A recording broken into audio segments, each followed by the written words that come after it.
Hi guys, I'm going to make a short video talking about some of the projects coming up here in the next couple weeks as we're getting down to the end of the class.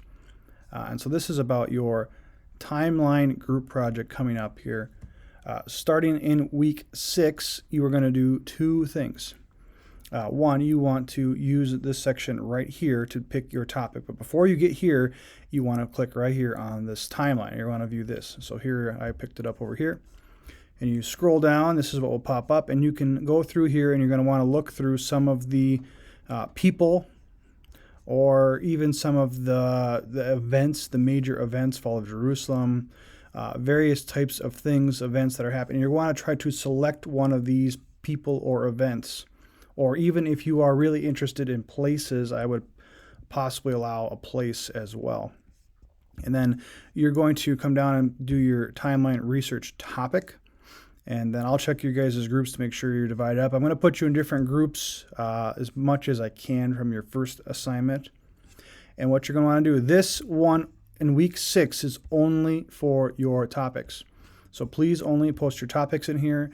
If you post your assignment in here, it will not count because it is a discussion-based assignment. So hit reply in week 6 by Sunday at 11:59. You need to have chosen your person. You cannot duplicate that person, place, or event. Everyone has to do something individually, and then so you have it selected by the end of week 6. Okay, so coming into week 7, which is when this is due. I already opened this up, so this is the actual project instructions. You have already picked your topic, and this is going to be very similar to a discussion post in terms of how you present and how you comment, but the content and the interaction is going to be more substantial. This is going to be similar to a group project and the collaboration of a group presentation is how it's going to look like. So you've picked your person, place, or event. And what you're going to want to do is use 500 words. This is important. They have a specific word count. When there is a specific word count, you need to hit that. It doesn't. When I do grade these, it does give me the word count. Just a reference. There is a grace in coming over it, especially for over the 500 count, because typically references don't count towards your word count. So at the bottom, if you have a bunch of references and you are only at 450 words, you're going to get knocked points off because I know that you're probably closer to 300 words or 350 words. So the 500 words is applicable to the actual content itself. And then you want to post that. Make sure that it says write a robust paragraph.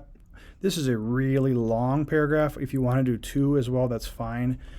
Please do not go extremely overboard. I don't want to read 1,500 word paragraphs. This is, again, an exercise in brevity and conciseness, that we are editing down our words and our thoughts well and writing well. So 500 words. You do not want to go under this. There really isn't. This is not a difficult amount to hit, but you don't want to go over by too much either. And then you're going to explain the significance of this person and how it applies to the biblical narrative, to the overarching story of the Bible. Why, for example, why was Abraham important if you picked Abraham? He's a lot about his life. You can summarize his life, but don't focus on that. We can read. I have read the stories of Abraham many times. I want you to talk about using some of his story, obviously, but to explain why this is important. What did you learn? What does this person bring to the grand narrative or to the story of the Bible? And again, a lot of people, I love the implications of the New Testament. I love how Jesus fulfills all things in the New Testament, and you absolutely can mention that, and we should always be keeping that in the back of our minds. But this is an Old Testament history class. We need to focus more on the Old Testament. And so I want your interactions to be Old Testament based. You should have biblical references. You should be talking this through and doing some research, how this person's life. Don't throw one verse out and quote where you found the person.